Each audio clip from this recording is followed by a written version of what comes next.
जी जी जी।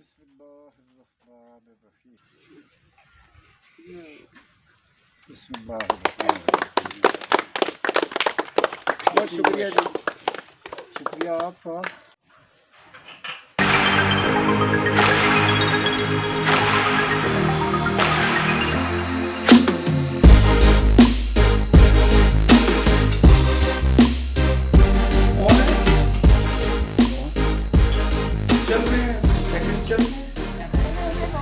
बिस्मिल्लाहिर्रहमानिर्रहीम। आज इफ्तिताह के बाद ये पहला मैच है जो कि अब्दुल मन्नान और बिलाल के दरमियान है। यहाँ पे उसूल ये है कि ये नेट के इफ्तिताह के बाद यहाँ पर आप देख सकते हैं कि नेट के अंदर ही तमाम किस्म का स्कोर मौजूद है। यहाँ पे अगर आप ग्राउंड शॉट खेलते हैं तो चौका है, उससे ऊपर एक पोर्शन बनाया गया है जहाँ पे आप लेग या ऑफ दोनों तरफ खेलेंगे।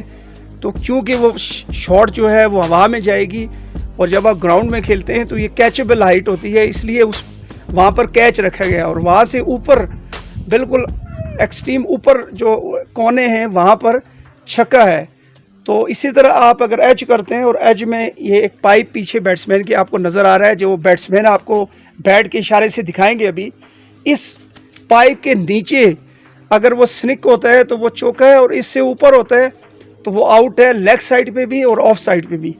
चूँकि आप देखते हैं कि इंटरनेशनल क्रिकेट में ये कैचेबल हाइट है जो कीपर या स्लिप तक जाती है, लिहाजा इस पाइप से नीचे चौका है और पाइप से नीचे ऊपर जो है वो आउट है।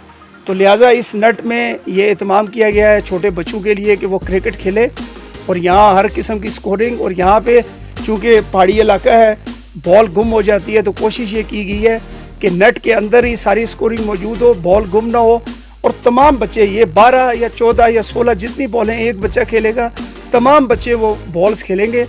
और एक किस्म का जो खेल है उसमें फ़र्ज़ किया 6 या 7 प्लेयर्स हैं, तो जो उन 12 या 14 या 16 बॉल्स पे ज़्यादा स्कोर बनाएगा अगली दफ़ा उसकी पहली बारी होगी। ये उसूल है यहाँ पे। तो ये पहली बॉल करवाने के लिए आ रहे हैं इस वक्त इफ्तिताह के बाद बिलाल अब्दुल मन्नान को। आए बॉल की और ये छक्का, Bilal to Abdul Mannan, wide ball. बॉलें हो गई हैं 5, रन हो गए 19, 25। और अगर ये फील्डर कैच कर लेते हैं तो -2 है, या फिर इस नेट के अंदर आप एक मखसूस जगह पे खेलते हैं तो वहाँ भी आउट है। और ये भी फ्लिक किया और ये भी छक्का है। ये है जी इनका स्टार्ट। ये बॉल करेंगे बिलाल को, आए बॉल की और ये चौका, एक बॉल 4 रन।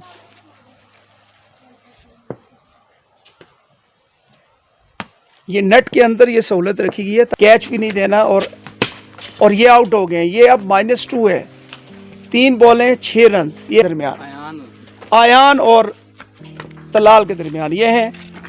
एक सेकंड, ये हैं जी तलाल अपने बॉलिंग के स्टार्ट पे पहुंच चुके हैं। ये बॉल करेंगे अब्दुल मन्नान को, आयान को। पहला बॉल कोई रन नहीं।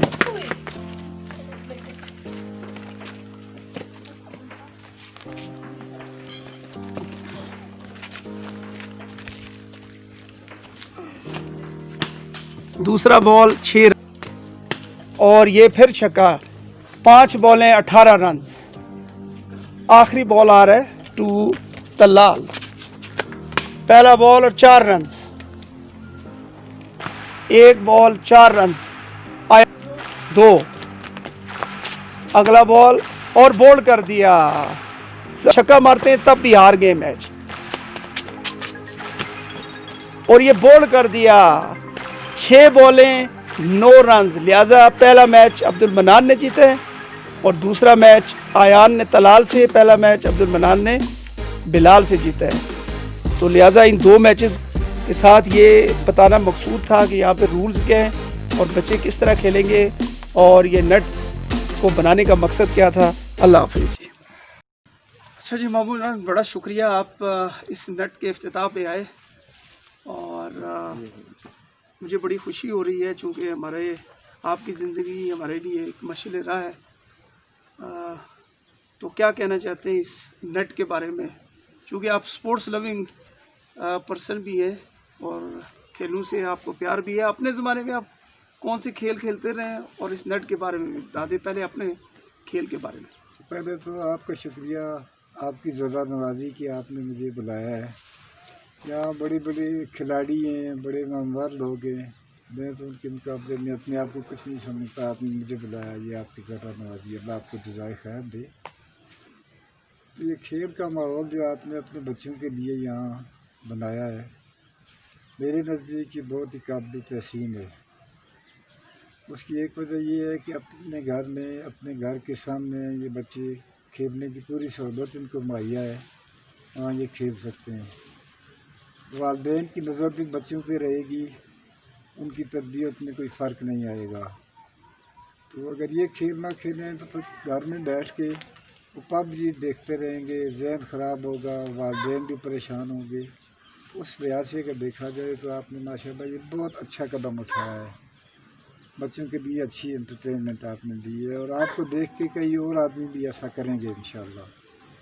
क्योंकि अच्छा काम अगर एक आदमी करे तो दूसरे भी उसकी नकल करने की कोशिश करते हैं, तो वो सदका जारिया आपके हिस्से में जाता रहेगा।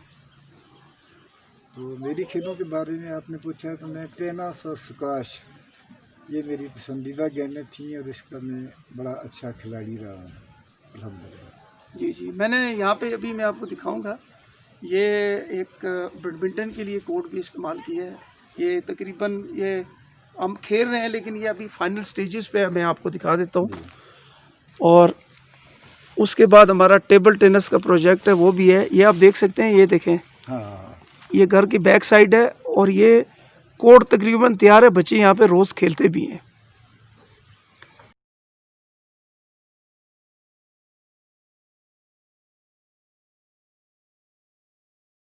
तो मेरा मकसद ये था कि देखें, मैं कोरोना के दौरान आपको फैमिली के साथ वक्त गुजारने का मौका मिला है, तो मैंने देखा है कि चूँकि बच्चे गैर महसूस तरीके से वो आपसे मोबाइल ले लेते हैं और मोबाइल का मिस यूज़ हो रहा है। अब बच्चों को नहीं पता कि मोबाइल का इस्तेमाल किस तरह करना है। आजकल जैसे कि ये शुक्रिया हुकूमत का कि उन्होंने बरवक्त एक्शन लिया और पबजी जैसी इस गेम को ख़त्म किया है। मैं आपको बताऊं कि ये मेरा ज़ाती मुशाहिदा है कि बच्चे नफसियाती मरीज़ बन जाते हैं पबजी खेलने के बाद, और वो चोरी छुपे आपसे, आप सो जाएंगे, वो रात को जाग रहे होंगे, आपको रज़ाई और कंबल के अंदर से आवाज़ें आ रही हैं, और कई लोगों को पता ही नहीं है कि ये आवाज़ें कहाँ से आ रही हैं और बच्चे क्या खेल रहे हैं। अब पूरी रात अगर बच्चा जागेगा तो उसके बाद उसने नफसियाती मरीज़ बनना है नहीं, ये तो आप सोच सकते हैं कि नींद का ना होना, यानी बड़े से बड़े मुजरिम से अगर कुछ बुलवाना हो तो पहले उसे उसकी नींद नहीं पूरी होने दी जाती, वो जो भी है वो सच उगल देता है, यानी कि इतना वो बेबस हो जाता है। तो मेरा मतमा नज़र ये था कि ये फ़िज़िकली किसी गेम में हिस्सा लें, जैसा कि आपने बिल्कुल सही कहा कि वो फैमिली के सामने रहेंगे। और फिर ख़ास बात ये है कि यहाँ पे 10-15 बच्चे जब एक साथ खेलते हैं तो उनमें बात करने का सलीका होता है, बात मनवाने का, और फिर बात मान लेने की जो उनमें ये क्वालिटीज़ पैदा होती हैं, ये आम ज़िंदगी में उनके बड़े काम आएंगी। जीतना भी उन्हें आता है और हार को बर्दाश्त करना, जीत के उसके सेलिब्रेट किस तरह करना है और हारने के बाद बर्दाश्त किस तरह करना है, वो भी उनकी ज़िंदगी का खासा बन जाता है। उसमें एक एडवांटेज है ना कि आप अपने फैन में बैठ के उनकी खेल को देख सकते हैं, उनकी अगर कोई खूबी है या उनकी कोई खामी है उसको नोट कर सकते हैं। खेलने से फारग होकर जब आपके पास तो आएंगे, आप उनको पॉइंट आउट करेंगे कि आपने ये अच्छा किया है, ये अच्छा नहीं किया। आराम से जब उनको बताएंगे तो उनके लिए ये एक लेसन होगा, उसको वो समझ जाएंगे। ये बहुत अच्छा इक़दाम है आपका। जी नाज़रीन, मेरी ये इस प्रोग्राम को बनाने और उसका मकसद ये था कि अगर यहाँ पे लोगों के पास वसाइल मौजूद हैं तो वो अपने घरों के अंदर इनडोर गेम्स का एहतमाम करें, चूँकि इस बढ़ती हुई टेक्नोलॉजी और इसमें तरक्की के साथ हम ये देख रहे हैं कि ये दुनिया तो एक ग्लोबल विलेज बन चुकी है, लेकिन घरों के अंदर रहने वाले लोगों के दरमियान फासला बढ़ रहा है। वो इस तरह के तमाम लोग मोबाइल और कंप्यूटर्स पे एक दूसरे के साथ यानी बात तक नहीं करते। यहाँ से बैठा हुआ बच्चा अमेरिका तो बात कर रहा होता है, लेकिन अपने माँ बाप से उसका एक फ़ासला बन चुका होता है, वो उनसे बात नहीं कर रहा होता। इसी तरह इससे पहले टीवी था, वीसीआर था, कंप्यूटर उसके बाद आया, अब मोबाइल के आने के बाद ये हम देखते हैं कि ये जो प्रॉब्लम है ये हर घर की कहानी है। लिहाजा आप कोशिश करें कि अगर आपके पास वसाइल हैं तो इतने कोई इसमें पैसा नहीं लगता, लोग अपने घरों के पर बेशुमार खर्चा कर देते हैं, लेकिन ये गेम्स आप ख़ुद भी खेलें और बच्चों को भी खिलाएं। क्योंकि होता ये है कि हम देखते हैं कि जब डॉक्टर्स के पास जाते हैं शुगर का मरीज़, हार्ट पेशेंट, तो वो उन्हें ब्रिस्क वॉक, तेज़ी के साथ चलना बताते हैं, या वो कहते हैं कि आप एक्सरसाइज करें।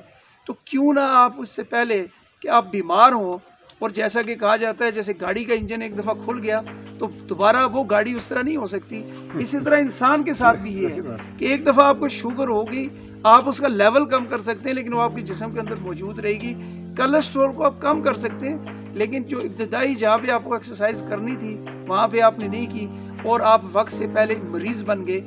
और अगर आपकी ज़िंदगी एक्सरसाइज के साथ आप करेंगे तो उसमें बरकत आएगी। बरकत का मतलब ये है कि आपकी लाइफ स्पेन 60 है और 65 नहीं होगा, आप 59 साल बेहतरीन ज़िंदगी गुजारेंगे। ये नहीं है कि 55 में आप माजूर हो जाए। इसी के साथ जी शुक्रिया, अल्लाह हाफ़िज़।